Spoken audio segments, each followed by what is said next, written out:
Hujambo na karibu mtazamaji wa Saidi TV channel 2, tunakukaribisha kwa kujiunga pamoja nasi katika taarifa ya habari katika lugha tukufu idhaa ya Kiswahili.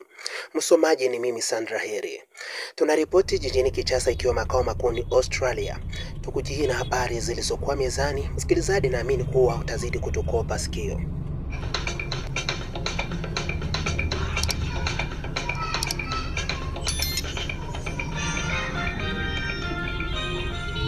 Habari kamili. Mnamo jimbo la kaskazini mwa DRC jijini Goma kumeripotika kuingizwa basi 10 kutoka nchini Rwanda, huku zikiwa zinapeleka wananchi kutoka Rwanda kurudishwa katika upande wa Goma.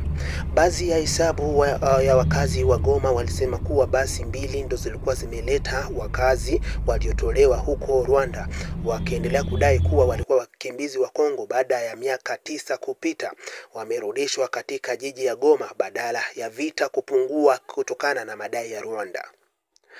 Na zaidi ya wananchi walisema kuwa mabasi haya yanaokuja katika jiji la Goma lisilokuwa na watu inawezekana kutokana na maneno yanayosemekana kuwa tariki 15 ya mwezi huu wanajeshi wa M23 watatoka katika jiji la Goma na Bukavu. Yawezekana mabasi haya ndio watakaorudi nao, sababu sio kwa wema kuleta mabasi yote haya katika jiji la Goma.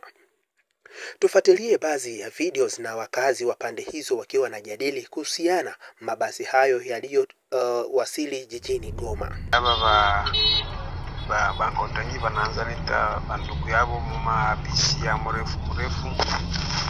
Naona kama siku ya leo, kwa magharibi ya siku ya leo 21 le 11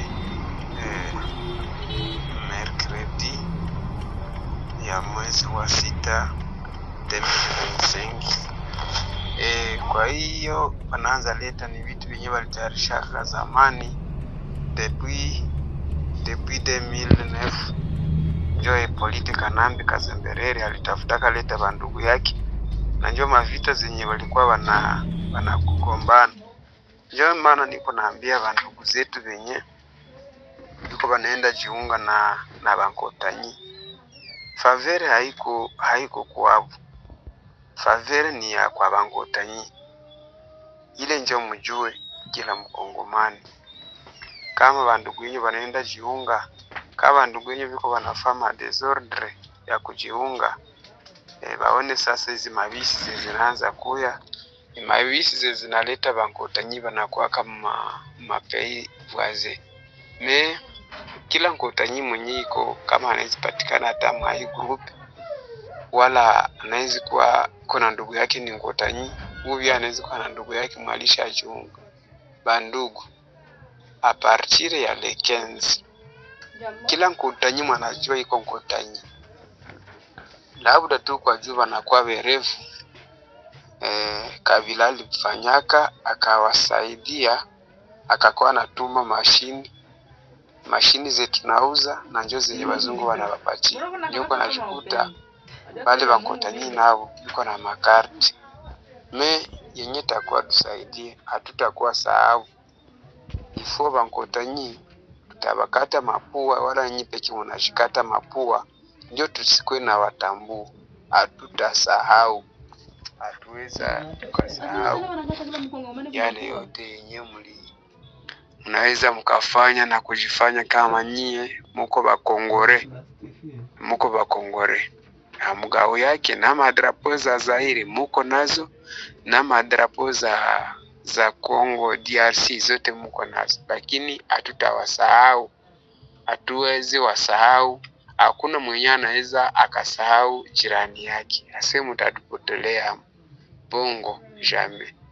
Na ile mavilalo zote Rusizi premier zote tutavunja, na tutatia kibambazi pale Goma.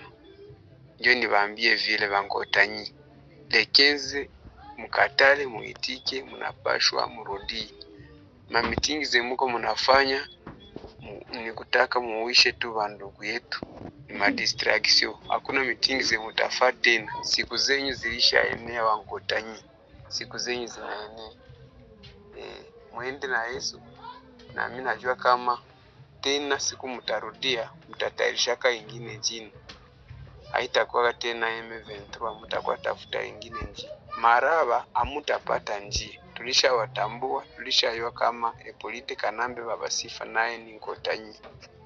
Hapo ndipo tunakomesha taarifa yetu ya habari na tunakutakia laheri. Hii ni Saidi TV channel 2. Usisahau kusubscribe na kucomment ili wa kwanza kupata habari zetu ulimwenguni. Asante.